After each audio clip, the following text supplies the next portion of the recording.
And I'm talking, I forget, the handler? Yeah. The lady in red, Frank's favorite character in the series? I think she has orange hair. Or not red enough, huh? Big hat and glasses don't help? No points? How about the nurse costume at the end? Still no? No cosplay, get it right, no cosplay, no effect. All right. Little effect, what's Pokemon? Little effect? Yeah. No. Not very effective. Not very effective. Okay, no cosplay. All right, take out that tag.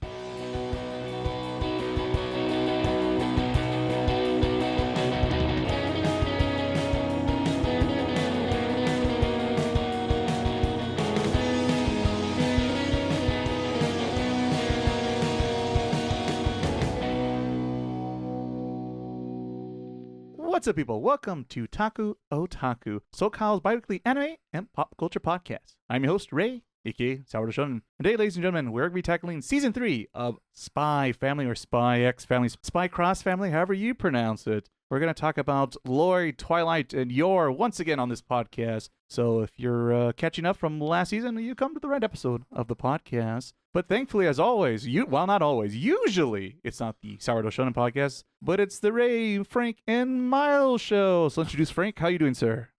I'm okay. You still thinking about it? I was thinking about what you just said. You said Lloyd, Twilight, and Yor. Yeah, I mean, they're two people. Come on. Double agent. No, you skipped Anya. So. Oh, Anya, well, fine. Yeah, little Anya. We're all there for Anya. That's a given. Everyone knows that one. I mean, the real fans, Bond fans. Come on. What was your question? How you doing, Frank? Oh, I'm okay. Still okay. Well, all right. Let's see if Miles is doing better than okay. I'm doing all right. Well, I guess that's different. You know, excited for. It's been I think last season, I think, right? The season start. Season 3 was came out. Yes. Yeah. So we actually finally get to cover it and see what we're up to. I guess more wholesome family moments, a little bit spy. Maybe we're lucky. We hope. Maybe some drama in between. The downside, I just realized that stupid rubber thing is right next to you. Take that out of the shot, please. Dope. With everything. No one's got a Starbucks coffee out here for Game of Thrones fans. Well, when they sponsor this podcast, we'll discuss all the... Answer your sponsorship name here. Frank, how's your Vente doing this evening? Do you like your mocha frappuccino espresso double pump vanilla twist? I think this was a upcoming Springs flavor of mocha chocolata. You know who would love this? Little Anya would love this little Starbucks concoction, and you too could be like Little Anya with the new SpyFamily crossover. Don't anyone knows what we're talking about anymore? Because I lost the plot. I don't know. You're making up sponsors. Gotta believe, Frank. Gotta start somewhere. You already have the lines for the commercial, and there you go. I'm writing the script right now. Editor Way's cutting it as we speak. Editor is cursing at host Ray right now, but other than that, yeah, he has to constantly keep censoring me, but he doesn't dare try. That was funny. But yes, so yes, we've now that we got lost and rambled, let's pretend like we know what we're doing and do what we normally do here on the podcast and see what everyone's been up to since our last little episode. And let's start off with Frank. Frank, good sir, what have you been up to since our last little recording? I played a bit more of Octopath Traveler 0. Ooh. I still haven't gotten past the part that I've been in on the mobile version. Mm-hmm. I have a lot of questions, but I don't want to look it up. Because I don't know if all the characters are, this is who you get. Is this it? No, because I can't think of an example. But the mobile version is you pull and you get random units. And then each unit in that game has its own story. And its own quest line. I'm wondering if it's similar to that where they place random units in towns. So if you have a different playthrough and I have one, then right, we get early units, but it's randomized still. Yeah. Because in the trailer I saw that there's a ton of characters. Oh. So I'm wondering if that's canon or right. I see. Or if what I've been doing is what everybody goes through. Because I would kind of feel like there's so many characters out there. It has to be. I feel like that maybe whoever you run into is randomized. Yeah, feels like it. Be my guess at least. So that's just my big question for that game. But I took a bit of a break from it. I only played a little bit because Ivan pulled me into Korean dramas. So he made me watch. No, he didn't make me watch. He recommended me to watch When Life Gives You Tangerines. Too sad. It was just like, man, that family has the worst luck. But it was all right. And then I watched what's it called? Because This Is My First Life. That one was more comedy, and I enjoyed it a lot more. I hope it's not an isekai. No. Good. Whew. He was telling me that the ending, he really liked it. It's okay. I like the beginning more than the ending. I understand his points of view, but for me, kind of pissed me off at the end a little bit. And strangely enough, I was watching SpyxFamily. And it kind of reminded me of this show. So I'll talk about it more when we get to SpyxFamily. Okay. And I finished the last episode of A Night from the Seven Kingdoms. Okay. Oh, right. That's Game of Thrones, right? Yes. Got it. It was okay. Speaking only about the last episode, it was kind of like for me, the real last episode was episode 5. And then it was just kind of like, okay, this is what's going on with you. Kind of when you finish a game and then it tells you what everyone's doing after. It kind of felt like that. So for me, it was kind of a low episode. But all right, now we gotta wait for next season. How many was it altogether? Episodes. 6. Okay, that makes sense. About 30 minutes each episode, so pretty short. Oh, that is pretty short. That is 5 That's weird. Gotta go fast. Yeah, and that's pretty much my week. Those Game of Thrones, and Korean drama. Korean dramas. Where do you watch the Korean dramas at? Netflix. Yeah. But they're not telenovelas. You're very different. I'll have you know. No crazy eyes. No, talking really fast. Not cheating on your girlfriend, your wife, or your girlfriend from like 10 years ago. But you run a tequila farm, and it's like you finally found out after all these years you're gonna leave your whole wife and kid. Would you have a wife and kid already, and you're leave her anyway? It was worth it though. It was true love. Indeed. Just like in Where They're With You, maybe it's worth it. Love is okay. You know what? You don't need that house anymore. Forget about it. And it reigns eternally now forever. But hey, I'm happy. Speaking about rainy showers, Miles, what you been up to? Though I guess I finally finished Yakuza 8. I finished. Oh, really? About time. Yeah, it took me a minute because the game, you kind of like the finale was like in 2 parts, so you had to finish one part with one group, and then you go back and then you got to do like all the, I guess like after before you do all like the missing side quests something like that with the other group before you finish that part. So it's very kind of, it is a little disjointing in a way because you go like, I thought I finished the game, we finished their story, you got to finish this half of the story now. So it's kind of like, overall, I put it in the middle between because there's 8 of them now. I put like may above Yakuza 5 maybe, but still it's still not good as like Yakuza 3 or 0 or 1. That's usually pretty high. Right. My usually go-to answer for that one. And the problem is again when I mentioned last year with the man who erased his name. It kind of covers some parts of like what happened between 7 and Kiryu's story. Things like that. You really care about the story stuff. And I feel like what they should have done is just like, put that, like cut the Ichiban part, put in the Kiryu part, make a whole Kiryu story, or and because it's supposed to be the end of basically because they want to get away from Yakuza. It's the Yakuza, right, and try to do its own branch out from that now. But and they're still like, but it's the Yakuza that's supposed to be gone are still here, and we're kind of like, and poor Ichiban's kind of like, he's like, wait. No, he's like Gohan. He's like wants to turn, and then said no, sit back down. He was still here, show. And it's just like, but like you said in the last game, but he's not the guy anymore. Okay, and pretty much the game at the end pretty much doesn't commit to anything. So you go like, we may come back, we may not.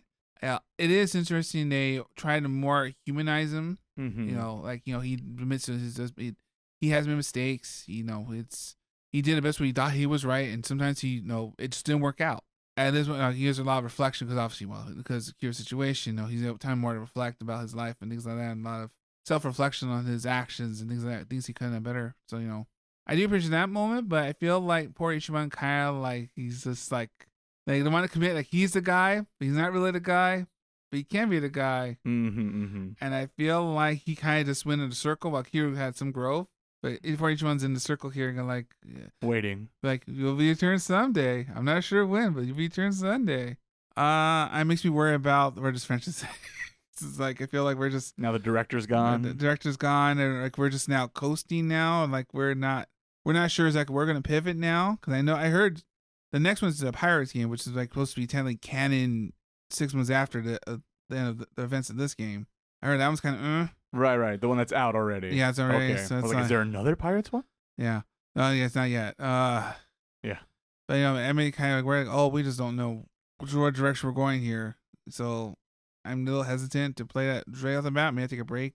Go back to more Gotcha Gimme. Yay. But that's for next podcast. That's all I've been up to because I've been trying to do side stories and trying to do a lot of the little tidbits here and there, trying to get my the characters to a certain level. So that's all I did this week. Well, you did finish it, I guess. That's more than I got to say for my week, because I am almost on empty on here, gentlemen. I won't lie to you. The one thing that I did manage to do between now and our last recording was something that me and Miles watched in kind of preparation for our main topic this week. Yeah. But really, it was extra credit, I guess, more the way to describe it. Yeah.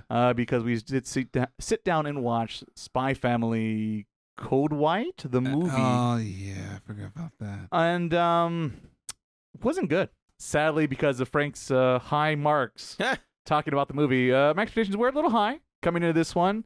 And also, even before that, to be fair, I also had high expectations because I remember we were at an anime con up north a year or two ago when it came out. Mm-hmm. I was with Miles, and we missed out on it just because of timing, schedule, running around town, this and that. And I was kind of bummed out by it, so I was like, And I was like, it's finally on Crunchyroll. Oh, here we go. I'm getting excited. Yeah, I know anime movies usually aren't anything to get excited about, because usually the reason you go for most anime movies is just to see the animation, all pretty and cool action sequences and this and that.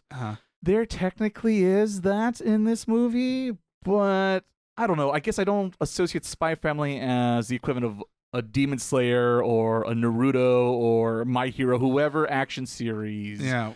Where as long as I get the spectacle, I'll be okay. And I just feel like you don't really...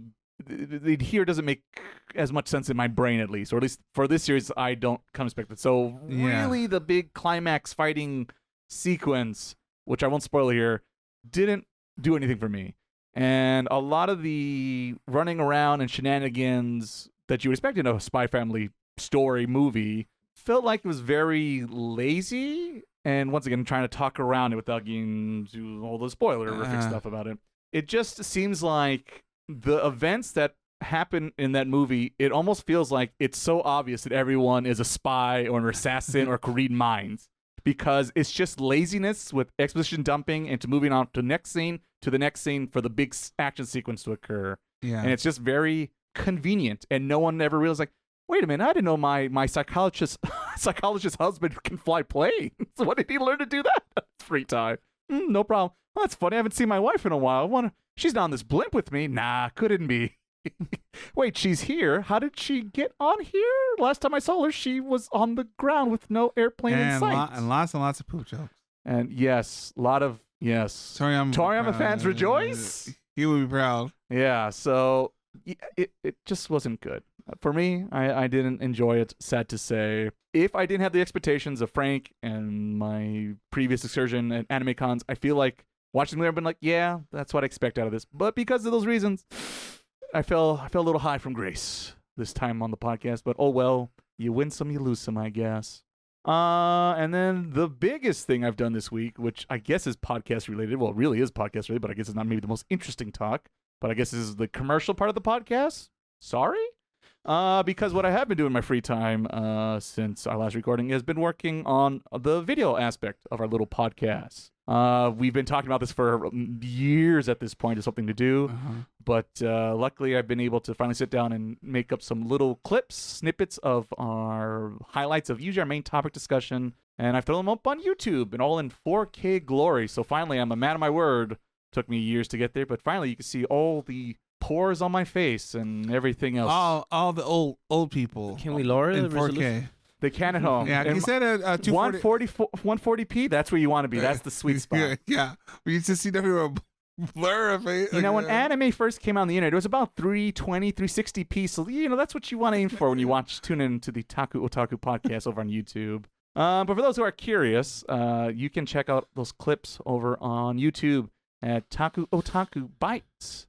There'll be a link description of this very podcast. No matter what podcast app you use, you'll find the link down below if you want to see our ugly mugs, or at least my ugly mug. I'll be nice to my co-host. You can do it that way, but if you're just more of an audio podcast listener like I am, you can just enjoy the audio format like you've always have ever since day one of our little Taku podcast. So there you go. There's your commercial for this week. Check out the video snippets if you want to. If you're a video audio kid, these youngsters and their TikToks and their dancings. Now we got to do that. We got to hang out with all these youngsters on the internet. Ugh, tough. My poor bones. We do? That's what the pills are for, Frank. We'll see. Whatever the kids say these days. Is that a thing? Maybe. You flew right over my head. See, Miles, he's on the pulse with the kids. Skibidi toilet. I don't know. You know what? 67. 6. No, 6. No, God damn it. Oh, I forgot my skateboard with me. If you can hold a ball in a hand, you'll be a great basketball player. What's up again, people? It's Commercial Ray and Commercial Miles here to let you know that our podcast is on various podcast platforms, such as what, Miles? Well, we're on Spotify, Apple Podcasts, and YouTube Music. Wow, that's like all the major podcast platforms out there. And just in case you feel like, you have a favorite podcast listener just yet, you always could go to our number one place, www.takutaku.com. There you can find everything Taku Otaku related that we do on the internet. Whoa, it's like we're a real podcast out here. Yeah, next we might get monetization. One day, it'd be nice if someone paid us for this thing we do. But we do it out of love for you listeners out there. My poor wallet. Let's show your girl your best move. Doesn't matter if you win or lose as long as you give it your best. So yes, now that I've made a fool out of myself as usual on this podcast, I think we can move along on our podcast here and just jump into our main topic this week. We're getting right to the meat and potatoes of this episode, gentlemen. And let's talk about SpyxFamily Season 3. Before we dive into particular Season 3, just give everyone out there who tuned in for the first time our little podcast even a chance. Thank you for checking us out. Like, subscribe today. Just give everyone our kind of thoughts or expectations we came in to this particular season of SpyxFamily. So, Frank, my good friend, did you have any expectations of any sorts before turning on this newest season? Not really, no. I expected more of the same. To me, I see SpyxFamily kind of like a Sunday morning cartoon where every episode's its own thing and, they get into shenanigans. Indeed. So that's more or less what I was expecting. Okay. That's it. That's it. Okay, making sure. One little bit? No.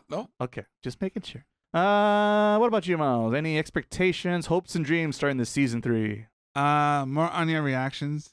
More guys, just her and her smug face and bites right afterwards.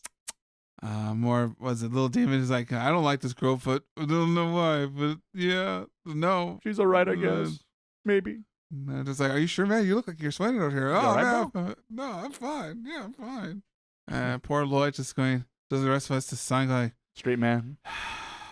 This again. And like, I gotta go and do this.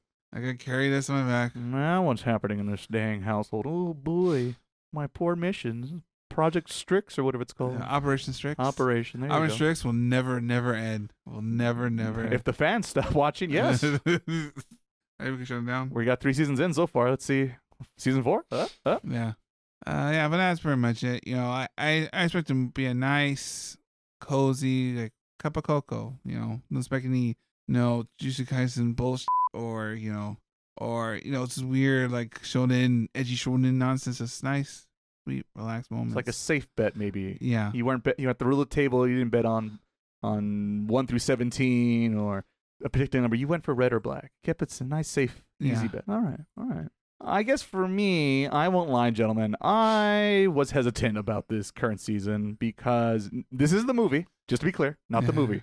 In particular, my hesitation really comes from Season 2. I enjoyed quite a lot of Season 1. I think it even made my top 5 of that year, or when I did see it, because I was a little late to the SpyxFamily party. Yeah. So really love that season. No notes on that one. Yeah. Home run. Season 2, I was very anticipated from the high hopes and dreams of Season 1. But I feel like Season 2 was mostly focused on Yor and her backstory of being an assassin and them stuck on the cruise ship and shenanigans occur on the ship. And on paper, it has a lot of potential of that idea because it's, they're stuck on the situation and this and that. And of course, these the scenarios are always, oh no, like if I do this, I'll blow my cover and this and that, and constantly trying to blow their cover. Wait, the cruise ship was season 2?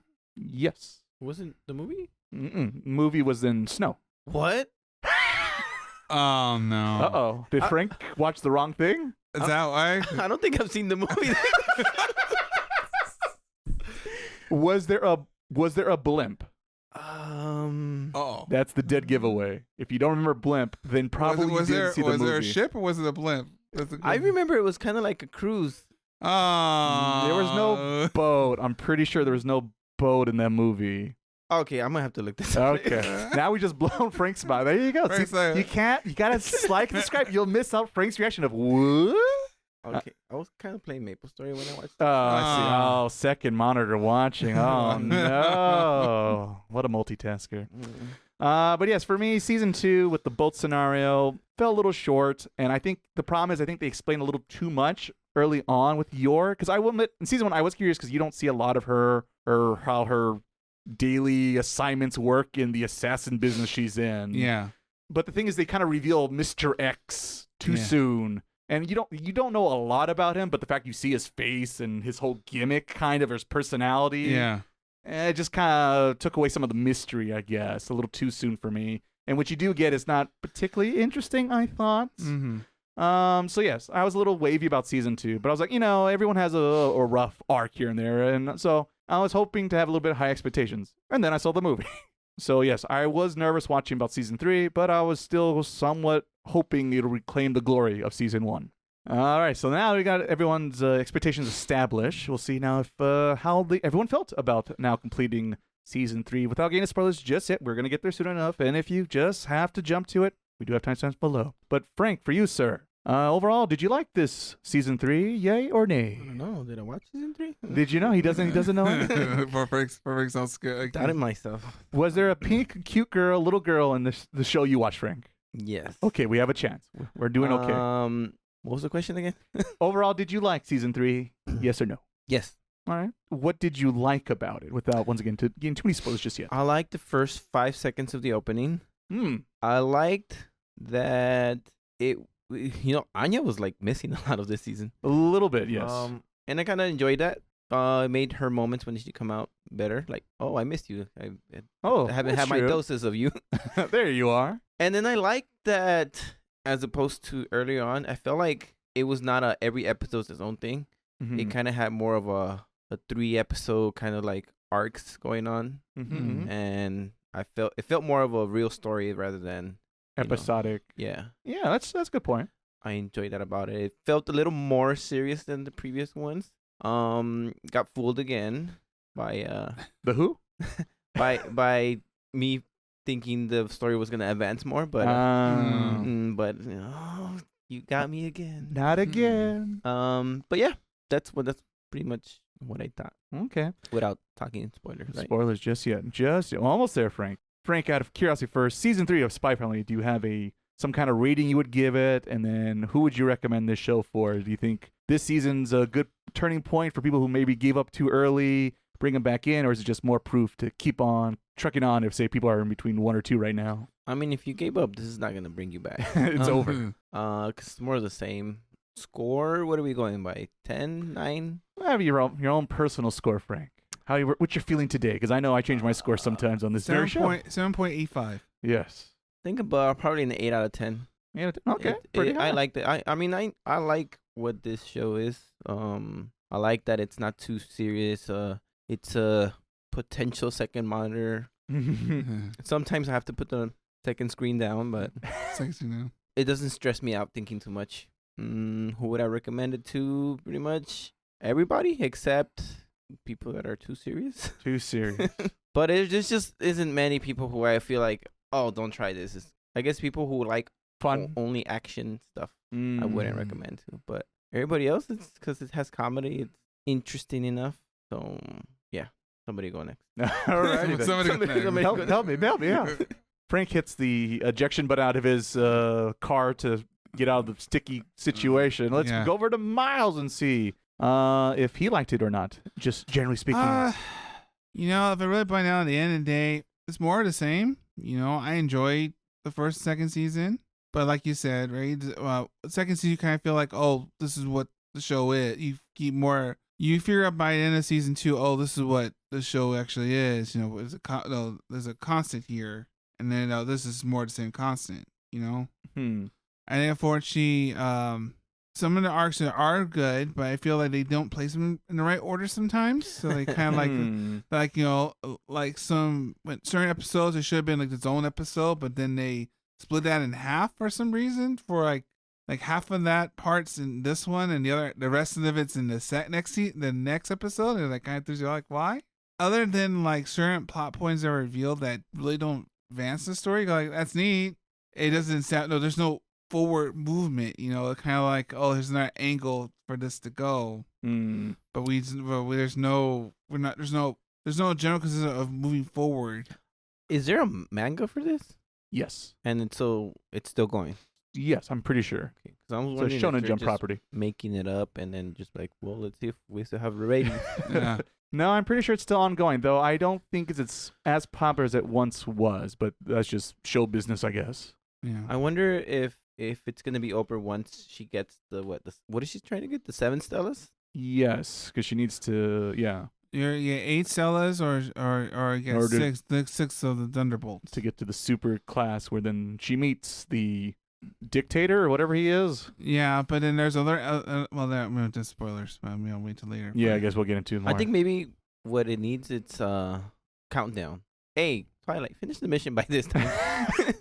That it is very open interpretation of how long this series is. But I guess if you look carefully, there is kind of a sense of passing of time, kind of. Without getting into spoilers. Yeah, just but yet. I guess it doesn't feel like it does sometimes. I feel like we go back and forth between what time we are at right now, but then as we slowly progress. I guess because you used to show moving at a faster pace is kind of like taking this sweet time for being a shonen property. Right. It is. Yeah, because it's very much, as Frank was saying, it's more of a sitcom, Saturday morning cartoon, and your episodic kind of content. There's not like, oh no, here comes Frieza. We have to defeat Frieza. How are we going to defeat Frieza or whatever situation? Yeah, and then there are ideas. I'll wait till spoilers to talk about it, but there are other ideas. I think it was trying. You could feel there's a. I think we mentioned when we both watched it.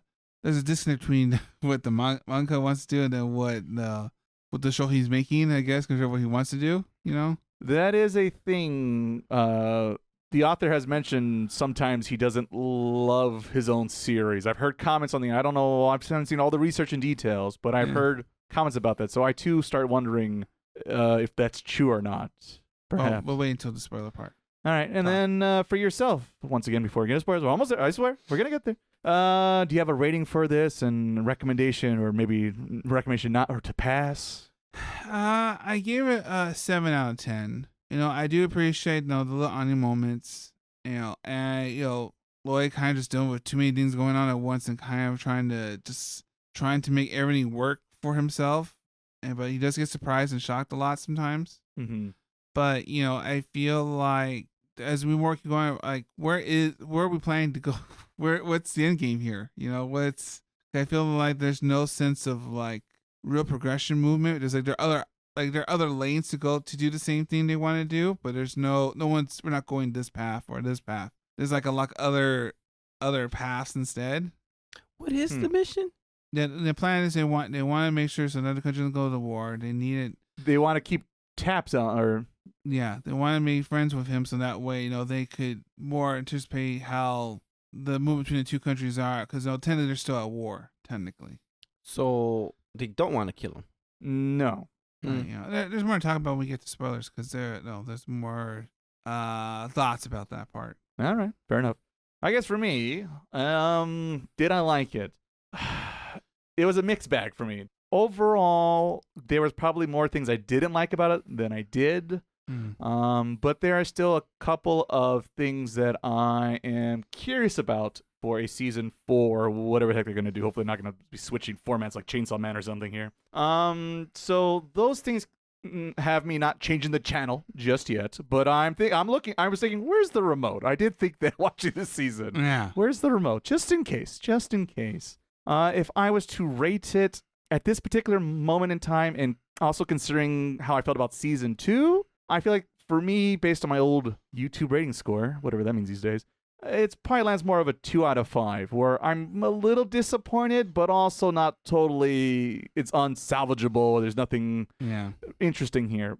But as Miles was suggesting, I like the sitcom aspect of the show quite a lot. And in season 1, that's basically all you get is episodic adventures. Once in a while, there's like 2 or 3 episodes long, but nothing longer than that. And shenanigans occur. They have to solve them, and they do somehow through magical coincidences and overpower characters and this and that. But season 2 and also in season 3, they tend to focus more on, I guess, drama a little bit, or try to get a little bit more serious. Yeah. And sometimes that doesn't work for the show for a couple of reasons, which I won't get into just yet. But in the spoilers, I will. That's how I feel about it, and that's why I rate it the way I do. Who would I recommend it for? If you really just like cute Anya and are looking for laughs, I do think that is still strong in this season 3, and that is definitely one of the other highlights of the season 3, is those parts are still intact and holding, but they're not as in the forefront as they used to be, especially in season 1 comparison. So if you're really looking for all that, you might be a little disappointed in season 3, since the author looks like they're trying to do different things, and they might not allow them to go those ways, potentially. And we might provide some examples of that in a little bit. Like right now, because, gentlemen, we are now officially in the spoiler talk aspect of My Hero Spy Family. I think I was just going to put them together. I'm still on my last episode. Poor editor Ray, he's working hard. Poor Deck is now a spy now, I guess. He's a spy. Well, after when you retire, you got to do something. No. Spy Family Season 3 is what we're going to talk about. Spoilers. So in case you haven't finished the season, now's the time to, go to the outro part of the podcast, see what's coming up next. Line up here on our spring season card, because, boy, is it the temperature rising recently here in SoCal, California. Spoiler talk. Let's start off back with Frank. Frank, what's on your mind when I say spoilers, Season 3? I guess I'll start with the bad, because I want to end on a good note. Fair enough. Yes, there's less Anya moments, which on the less comedy when she's not around. But moments without Anya make me feel like the story is gonna advance, whether it happens or not. That's another reason. Fair enough. So that's why I was engaged. I'm like, okay, finally we're gonna get somewhere. We're learning backgrounds about Lloyd. Is that? Yes. Twilight. So maybe it'll show us something. I don't know. As of now, the answer is no. The other thing, it kind of bothers me, or I feel like they might be doing it the wrong way, is the brother, Yor's brother, and his disturbing relationship with her. Oh, yeah. That's still not a fan of that. Because I feel like, to me, it seems like he's in love with her, but what I would have liked it to be is he should be, yes, likes her a lot, but more of a, instead of like, hey, you married my sister and I wanted to marry her, it's more like, hey, I don't feel anybody's good enough for her. Right, yes. And unfortunately, I'm getting vibes of the first one. Yeah, I concur, Doctor. So those jokes make me feel a little iffy right now. That's the bad. The good, I like Nightfall, and it makes me laugh every time you hear what she's thinking, like, because what's going on, it's not what she's thinking. Yes. So I find that funny, and I'm really rooting for her, even though I think she has low odds. No, absolutely no chance. So best friend status for sure. I hope something good happens with her, because she's a keeper. She's one I'm rooting for. No, it's just like I like, because Yor doesn't even. I don't feel like she doesn't even like the guy. That's a point I'll bring up. Yeah. So I mean, sometimes I just feel like she likes him more. She likes him more. I need something. She deserves it. I need something good to happen for her. Good people deserve good stuff. What else did I like? Probably my favorite part of the season was the bus scene, and it was all the moments with Anya where she kept trying to help the situation, just made it worse. Where it was like she knew she was safe. It's like and then she was just like, oh, and all the kids bomb collar. So I thought that was cool, and then I liked how the bad guy kept feeling sorry for Anya, because it reminded him of his daughter. I thought that was kind of tender.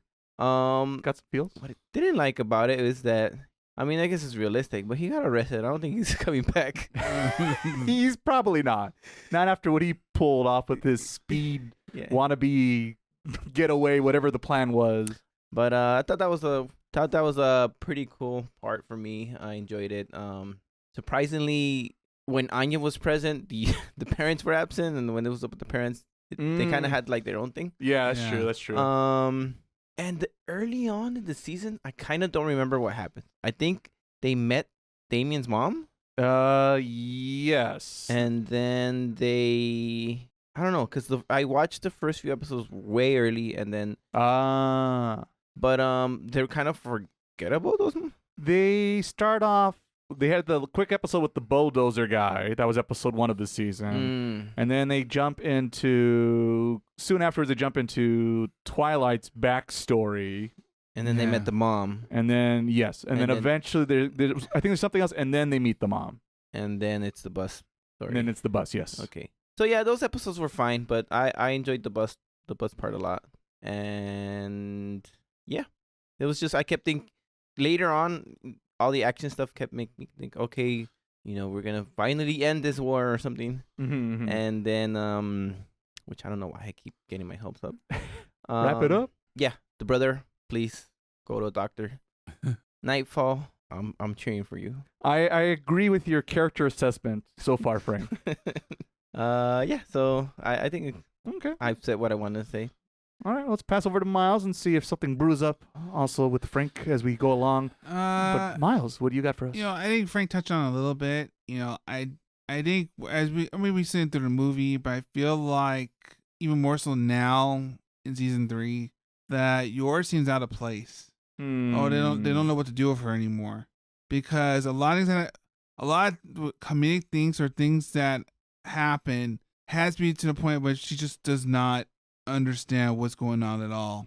She's very, very oblivious to things happening around her that's convenient for shenanigans and comedy and plot. I mean, I know Anya's a little girl, but no, Anya seems a bit smarter than yours right now. Yeah, she's 5 years old, if even that. Yeah, that's kind of concerning. Because every single joke that was like, well, she just doesn't understand, or she just like she's very clueless. But like that's a lot of things that she's clueless about. I'm surprised she wasn't wearing pink. The whole Damien's mother, things like that. She just bumps into it, doesn't know exactly what to do with it, but she just now has a part in the plot for some reason. Yeah, it definitely felt that way to me as well. You're in season 1, she's the punchline of like, oh no, what are we gonna do? Twilight's busy with the spy mission. Who's going to save little Anya? Oh, don't worry. Here comes the cool assassin lady. She's going to kick butt and save the day. And she'll be like, oh my goodness, I can't believe I murdered this man with one pinky. And that's funny. And like, it was funny, but it's getting a little old because it's basically the same joke over and over again. And they're not shuffling the cards enough. And as you mentioned, Miles, she seems a little too dumb or ignorant or however you want to phrase it to be she must be presumably like 25-ish years old. Yeah. And she acts like she's, like I said, younger than little Anya. Well, I mean, it's funny because you talk about her brother, Yuri, right? They're both in the same boat. They're both kind of too stupid. Yeah. Well, he's too the problem with him, he switches from too stupid to too smart. Yeah. Yeah, and I'll probably bring that up a little bit also later on. Yeah, well, I know, but then, so the replacement, it felt like the author went like, okay, people are calling me out on I'm not doing anything with Yor because I already revealed the secret of her assassin business, and I'm tired of this punchline. What if she just stumbles upon the other character that's going to be important coming up? Which, yeah, that's something, but also the way they bump each other is just like, couldn't we try a little bit more layers to get there versus, whoops, there she is. She'll be important later. Yeah, and it felt very kind of forced. It felt like it was devised to keep Yor relevant in this role, which pretty much everyone's here to see little Anya do her little stick at school, right? Lloyd is here pretty much, straight man doing with all this crazy shenanigans. And Yor's like an afterthought, even more so now. Yeah, she's losing purpose a little bit. And even like Nightfall pretty much kind of erasing her importance even more so, because I think they give more screen time to Nightfall than Yor at this point. In this season, yeah. And I feel like if it wasn't she was a cool assassin lady, would we care? I think what's going on is I don't know if it's because the story is not finished or because they want to milk it as much as possible. But in order to not finish the story, they kind of are in limbo. Yes. So, like, I'll bring the example of Smallville. Smallville, my favorite parts were when nobody knew who Clark was. And the story felt like it was advancing when they were getting hints. Somebody was suspicious. Right. And here, it doesn't feel like anybody's near figuring out anybody's identity. Yeah. So if it was like, my husband is doing some suspicious things, let me start investigating. Right. Or if he was like, some targets have been getting eliminated. Yeah. I got to figure out who's this, assassin.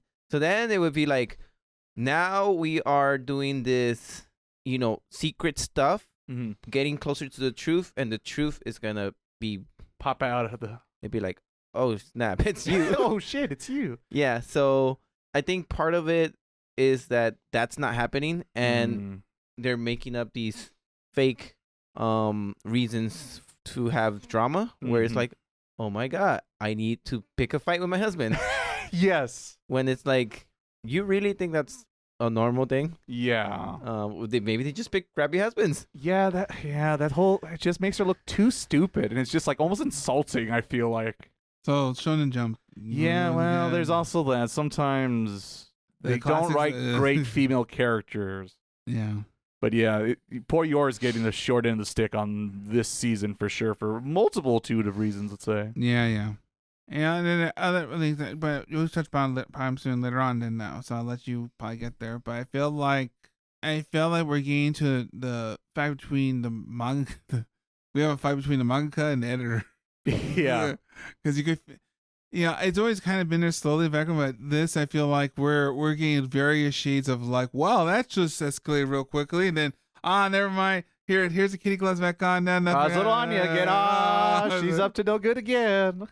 So it's just a very it's like ebbs and flows. This train is getting unstable. Do you know what is going on? Like who wants what? And I don't know. I haven't looked it up. I try my best not to get involved in stuff till like a series is over. Personally, that's how I feel about those kinds of things. But I do agree with Miles' assessment. Is it feels like there are times the author maybe wants to dive into like spies and Cold War and why this whole series exists, because it feels like people forget really the show is about two countries that hate each other's guts. It's basically East and West Berlin. Put a T in it. It's different apparently. Westeros and Austria? And it's just the Cold War all over again.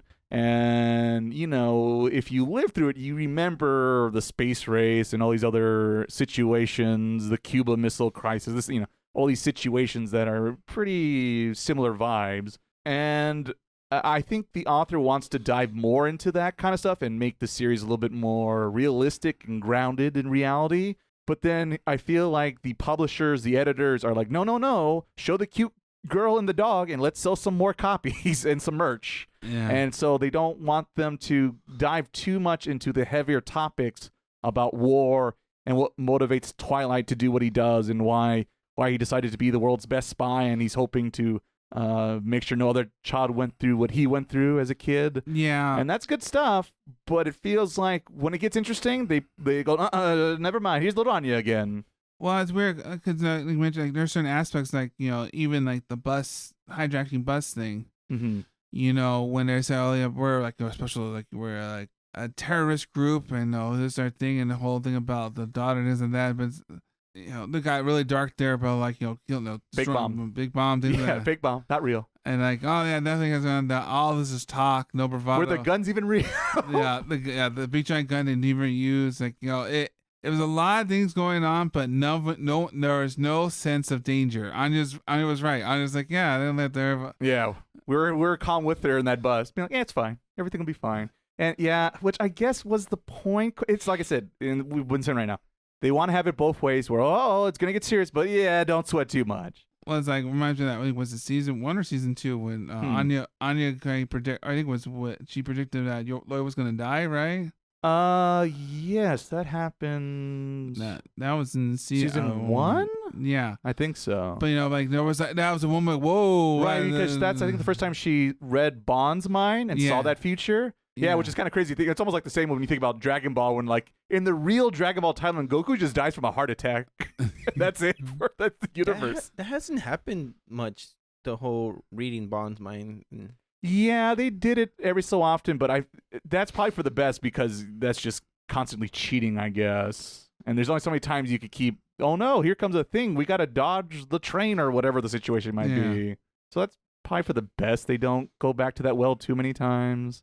But yeah, poor Bond, it's like, instead of being, hey, cute dog mascot, what else is he going to do instead of to bring plot and drama to the show? Right, move on to the sunset, I guess. When's he going to get his own car with an ejector seat? That's what I need to know. And when is he going to play Baccarat or Texas Hold'em if he's from 2009? And he said, going back to my original point about, there's a disconnect, is that you feel moments like without Anya, here's a story about spies, assassins, things like that, people killing people, there's a war going on, we're trying to control a mission, la la la la. And then on this other side, look, it's Anya, and she's trying to go to school, trying to make friends, trying to move up in the big world, but not move around. Talks a big game, gets lots of big games. Instantly cries right afterwards. Goes to the zoo, goes meet some animals, things like that. And meanwhile, war. It can be jarring, that's for sure. And I say, man, I feel even more so in this season itself. It feels like you feel the struggle like it's here. The soul for the series. And it's like, I want to do realistic her. No, you don't do that. You do some cute shit, goddammit. And the gun turned out to be a toy gun. All right, no one's gonna get hurt. We're gonna have fun. We pretend there's danger, but then everything's fine. I don't know, especially when little Anya with a bomb, like, oh, whoa, that was. And I guess that was because he was like goofy, like squad setup going on there. Yeah. So yeah, it's basically that. It's like, oh my, you at first like, oh my, well that's crazy. Who would put a bomb on a 5-year-old? You sick sicko. And you're like, oh, there's no bomb. Oh. What? Wait, what? It's just it takes the rug right out of you. I thought that was funny. That's why it was funny because the afternoon because everyone's freaking. Oh my god, there you go, and she's like, oh, it's fine. And like, oh my god, nerves of steel. Like that was funny. So in that regard, it worked on a comedy level. But like the serious note was the whiplash, as Miles has been hinting at. It gets confusing. Let's say in this season for sure. Yeah. Play Maple during those confusing times. There you go. That would help. There you go. Time for the second. Where's my other monitor? Just smooth that out. Don't think about this. This roll. Umamusa. You got Umamusa on your phone, don't you? Pull it out. I think there's a new horse skill you might. Ooh, there is. Every time Miles says something negative, Frank's just gonna be, put up your. Ooh, that is a good point, Frank. Hey, 10 out of 10. Favorite show. Oh yeah. Ooh, new Super Creek skin. You gotta learn to watch these things. Okay. By watching but not watching. A little bit of editing goes a long way. That never happened. Never saw it. What blimp? Anything else, Miles? No, I guess that'll be it. That's it for me. That's it for you. Alrighty, let's see. What do I have left from my notes that we haven't discussed yet? I guess I'm gonna stick with the more nitpicky negative things I have about this show that we haven't really talked about yet, and I'll end on two very highlights that I did enjoy from this season. Try to end on a high note for once. Yeah, the Twilight backstory, as I kind of teased already, had a lot of potential because it's about his childhood, and the war is really on the verge of happening, and it almost feels like, for his perspective as a little kid, like almost any day this can happen, war can break out. Yeah. But everyone's like, oh, they won't, it's fine, it's a lot of hullabaloo, politics are talking, everything's going to be fine. But of course, war breaks out, and anytime war breaks out, a lot of death and tragedy happens right alongside it, and that gave you to the teaser they've been talking about since pretty much episode 1 when we talked about this is why I became the best spy. So no one, they show him as like a little kid crying in the battlefield or whatever situation. And so I kind of like the fact they did tackle it, but by the time they got like into the meat of it and this and that, it was already kind of over with. Yeah. And I was kind of like, oh, that's it? No, we don't want another episode or two really talking about it? Because that was interesting, and I did like it because it did give me vibes about, similar of Gundam War in the Pocket, where in the beginning of that 6-episode OVA series, I can't remember what the kid's name is, but the little kid is like, oh, war and blast and oh, blow up those evil Gundams and the Federation goes, Zeta and this and that. But then, of course, war comes knocking on his door, and at the end of the series, he goes, his viewpoints of what war and fighting is becomes from cool kids play to I'm scarred for life. And so I do like you got a pretty much similar vibes in that. He even looks like the kid with the helmet also in that opening bit. And then the bombs go off and he thinks he lost his friends. He does lose his family. But then the plot twist is that his friends do survive. And that's the other interesting thing. That's maybe the third positive thing. And I guess I'll tease it since I'm right here. Far as we know, those three amigos of his still exist to this day. And I'm always wondering if they're going to do something like that in the future because they are the few people who actually know who he really is. Yeah. And they even censor that in the anime. Right? It's like, my name is... And he goes by the Lloyd or his thousands of different aliases. So I do think there's a potential good olive leaf branch, whatever tree branch, where something could come of that. Potentially interesting. I don't know just yet, but I am keeping an eye out to see if that would become a bigger role.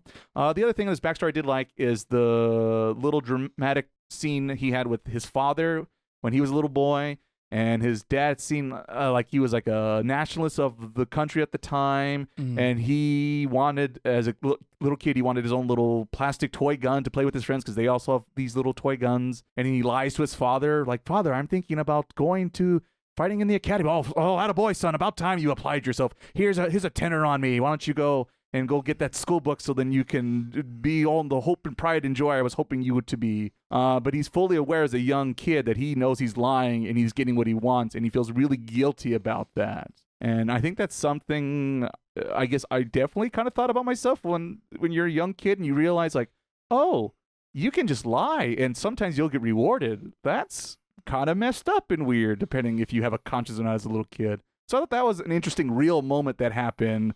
But then here's little Anya, so never mind. It's fine. Yeah. So yeah, like I said, there's little parts of the realism I did like.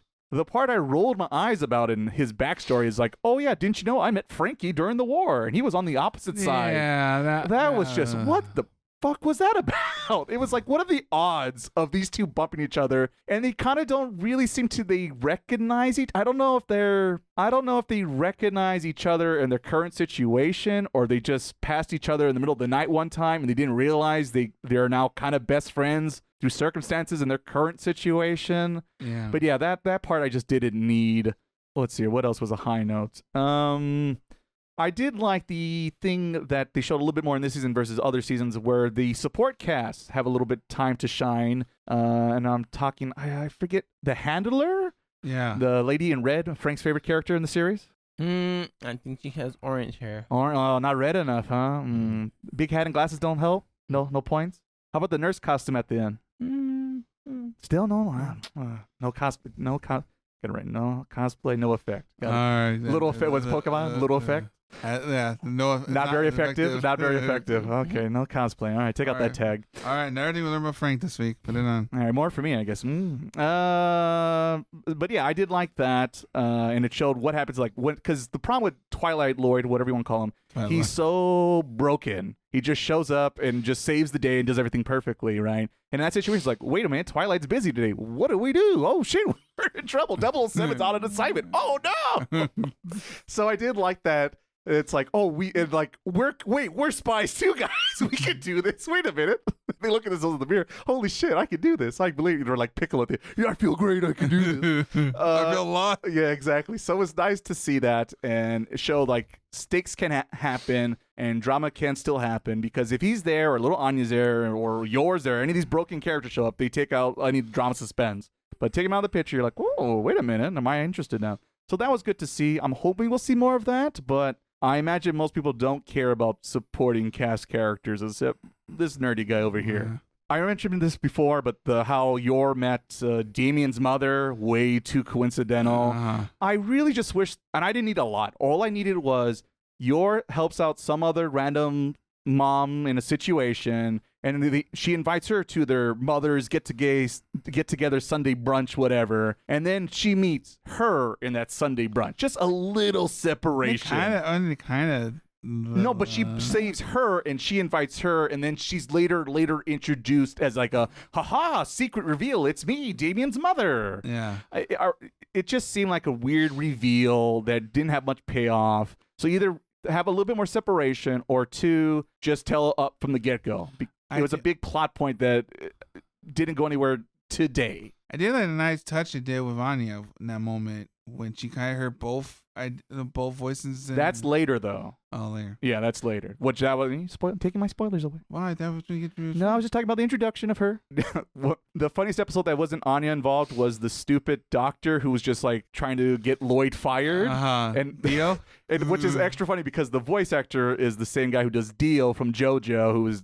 You hear this guy, you know this guy's voice, and he's got that sinister, low-registered voice. Someone was trying to get Lloyd fired? Yeah, there was like the chief doctor, because Lloyd's like perfect, and he's making him look like a lazy, no good bum, and so he's trying to like tell people lies about him, like, oh yeah, he smells, and this guy can't keep a job, and he's sleeping with 20 women, and this, and like he's doing everything he can, and Lloyd's like always trying his best to look the other way. Is his name Gerald? Yes. Is that the guy that went with Night? Yes, he has a crush on her. Oh. And she wants nothing to do with him. Yeah, that guy. I didn't notice that. Yeah. There was that episode. It's very silly, but I did like it. But like I said, a lot of it's me breaking the fourth wall and thinking like, what if Dio was in this situation? Yeah. So there you go. That was my fun moment. It is funny to hear him in a more comedic. Yes, it is funny. Yeah, because he's either very serious or very comedic. It's the two extreme polar opposites. I feel like when you hear that voice actor. Oh yes, yes. He's also the father. Yeah, very speaking about the serious, studious father, who's also an idiot. That's good stuff.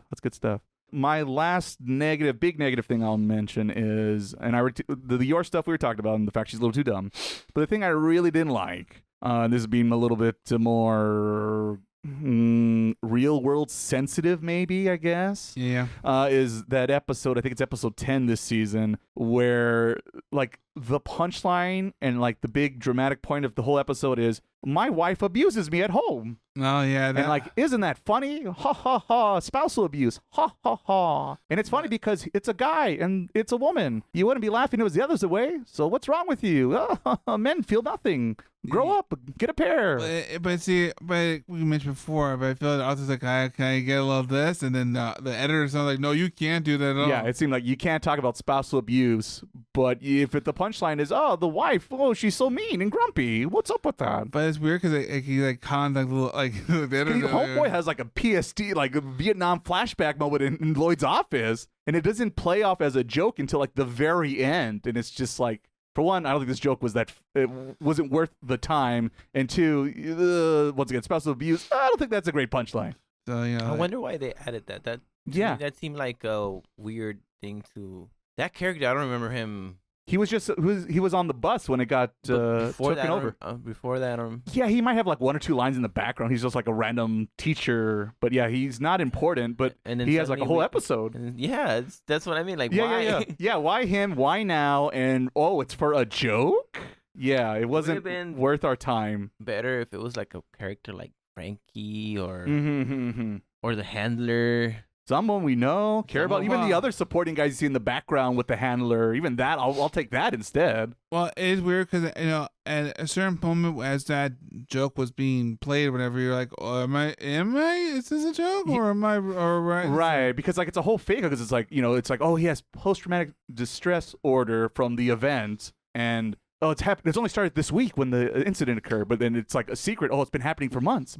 Was it him trying to get help and using that as an excuse, or it was going to be a dramatic beat of this poor guy he's like, he has to use this whole like, I've been abused by terrorists and abducted by a bus at gunpoint just so I can seek help for my marital issues. Like, it's really dark and depressing if you think about it like that. Yeah. And like, he's terrified of telling Lloyd that. He's like, no, it was the bus.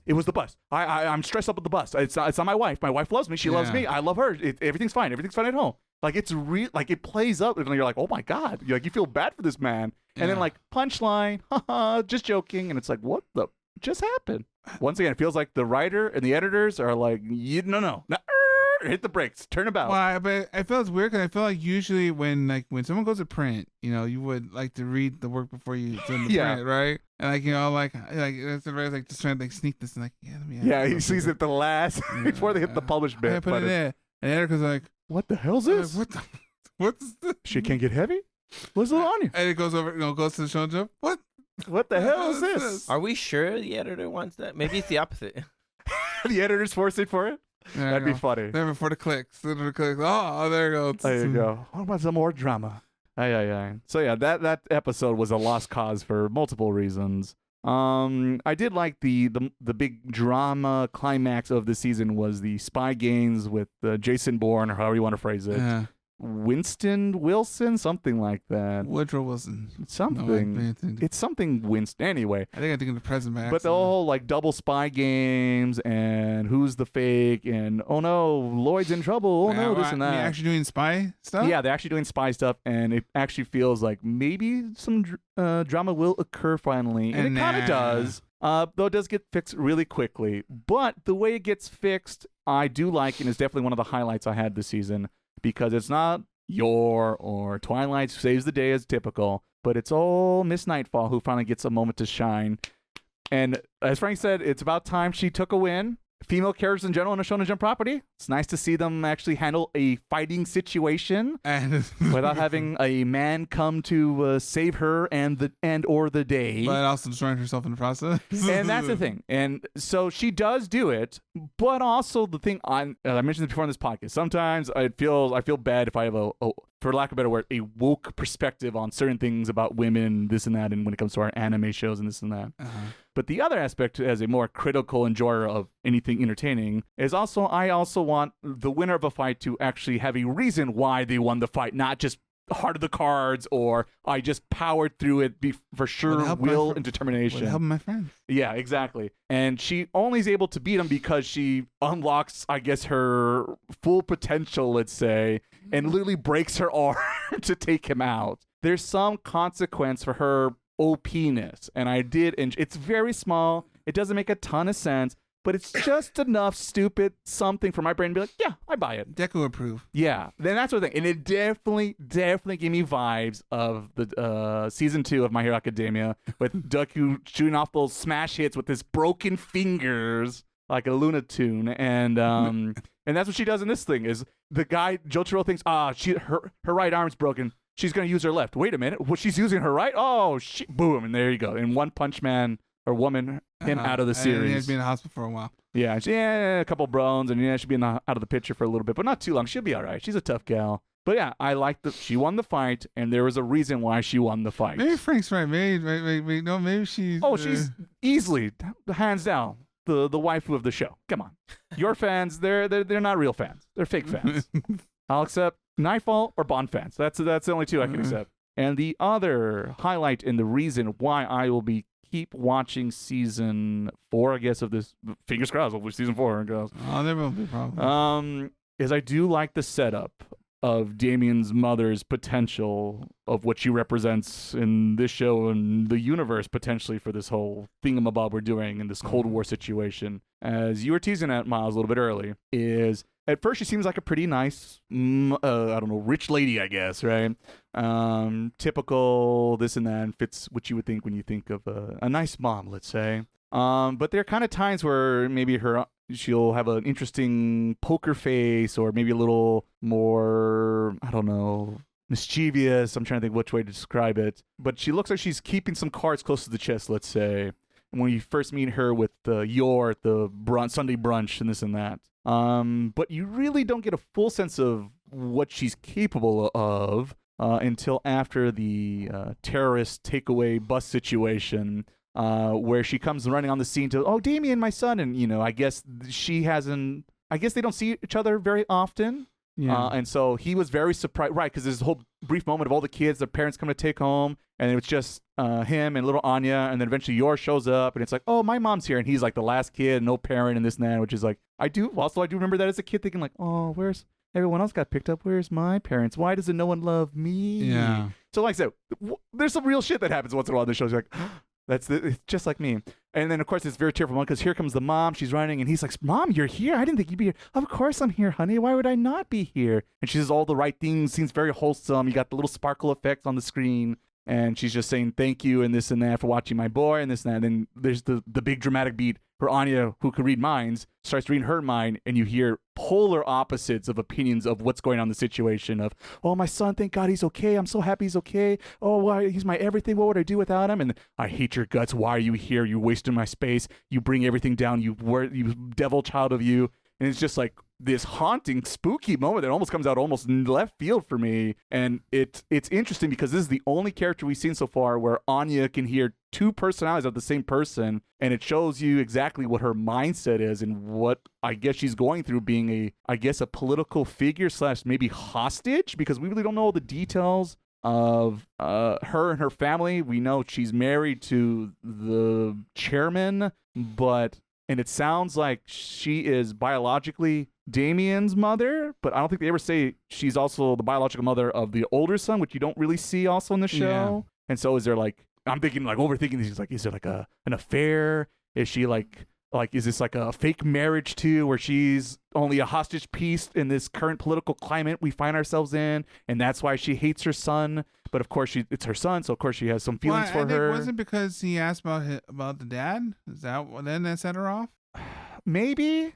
It's just more interesting if it's a constant conflict this woman is constantly going through. And the show of that is, soon as they leave that scene and they go home, she's gone. And he talks to the maid like, where'd she go? Oh yeah, your mom took off as soon as we got home. And he's like, oh man, he's all bummed out. But also, that meal you're eating, she made it herself here in this big kitchen by herself, just for you. So I like the duality of this potential character who is going through some and I am very curious of why that is. That servant lied. It's just, we got Domino's. No, he was just like, I made it, but let's make this kid. Yeah, let's make it juicy. Let's make this kid feel good. Your mom made it.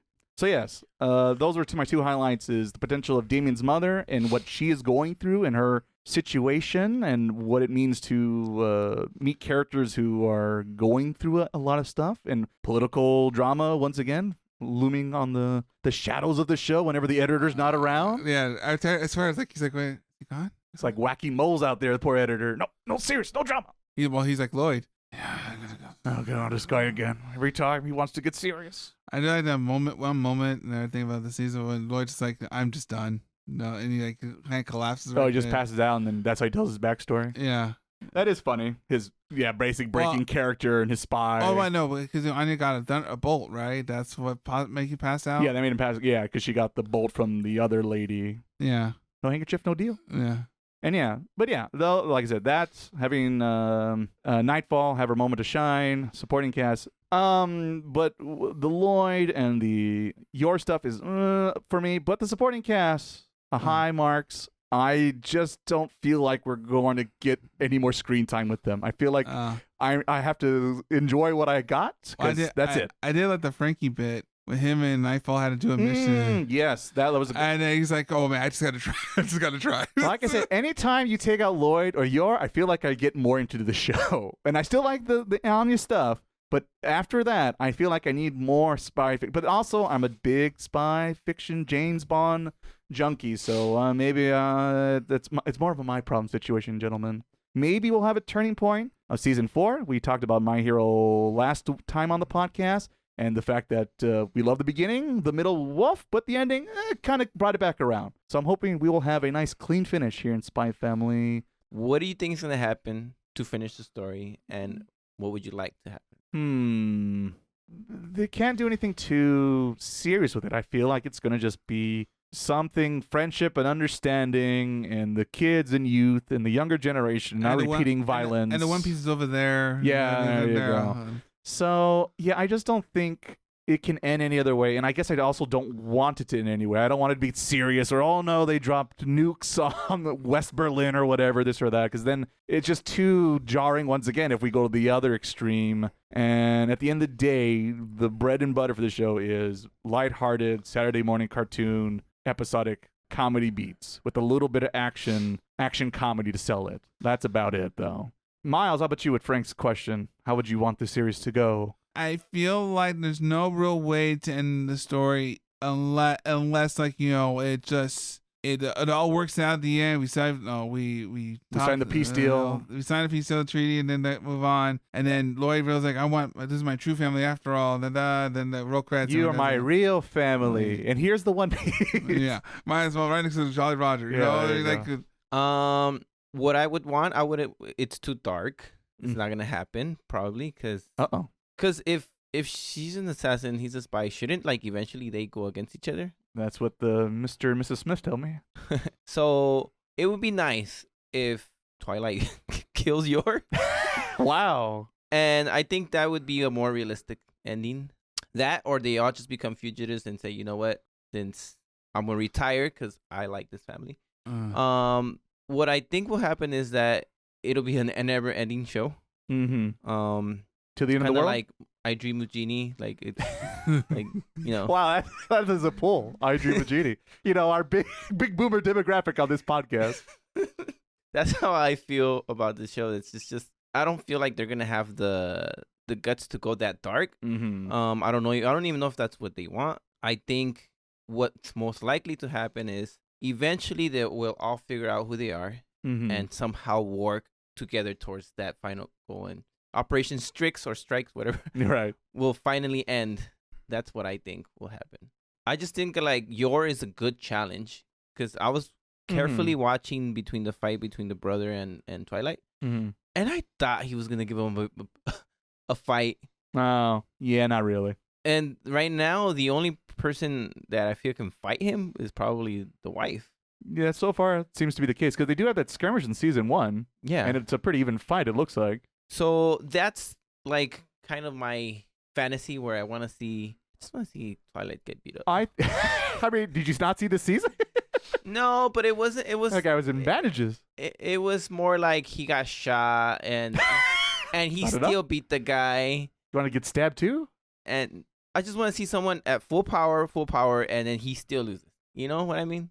Yes, technically yes. No, I just want him to fight someone worthy. You want a challenge? Yes, I want a challenge because we got right some now, Goku out here. He's just like the wife thinks. He's just so perfect.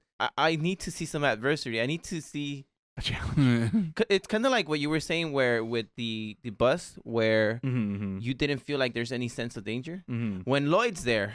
Right? Yeah. So I want to see him face that challenge, and the only one that I feel they've made strong enough to give him a challenge is her. I see it now. No, I do think at some point at the climax of the series, they will find out each other's secrets and they will fight each other, and something will come about, and they won't no longer have to fight each other, and they'll live kumbaya perfectly. War is over. Move on. Yeah, because I don't see anything else to happen. But you're gonna have to have that moment because that is the one climactic thing they can do with this series, since they've been teasing this episode of woo, you don't know my secret, he doesn't know mine. Woo. Mr. Sunrise is gonna come out, and they're gonna have to fight him together. Mr. Sunrise. There has to be something with. Wow, Twilight. Oh, I see. I'm like, did I miss that episode? Did I see the movie? Well, they did tease the other guy, the Jason Bourne character. The other spy guy. He almost. Oh, he's not a problem anymore.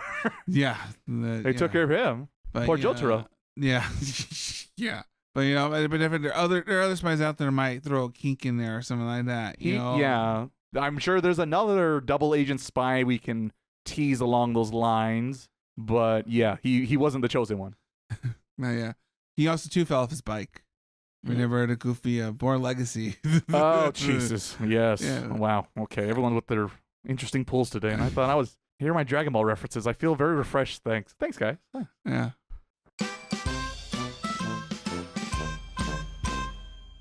Ugh, another episode where this Ray guy hates on another anime again. Is this guy always just miserable? Well, he's not always grumpy all the time. You should look at the social media posts we have. Whoa, social media posts? They do that on this podcast too? Sure you do. Through YouTube Shorts, Instagram posts, and Bluesky. You find everything we do between podcasts. Whoa, it's like we're always online forever. Well, until they put our ghost in the shell. Ah, that'll be the day. Finally, we could game on forever. Yeah, but we can't do this podcast forever, so let's go back to the show. Okay. Alrighty, gentlemen. Is anything else spoiler talk? Spy Family Season 3? Nah, I think I'm good. Feeling good, Frank? Yeah. Alrighty. So that will wrap up our spoiler discussion this time on the podcast. But of course, this is the time of the podcast where I entice you to like and subscribe today, because next on our schedule is going to be our March Madness episode. This is an annual thing we do every time here on Otaku. And for this bracket lineup we have in 2026 is we're going back a little bit to our roots and do a video game focus bracket. This time around, we'll be doing our Sweet 16 of the best GameCube games, since it is now the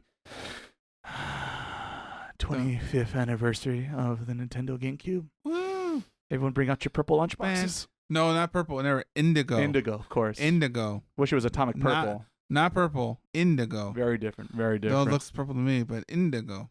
So that's it's on the agenda. Place your bets now. Who will take home the gold? Or like us who got silver. The silver? Yeah, the silver GameCube. Oh, I see. Oh, I see what you did there. Oh, I thought we were doing a Pokemon reference. I'm like, was there a Pokemon Silver? I mean, if you had the Game Boy Player connected to your GameCube, you could play Pokemon Silver.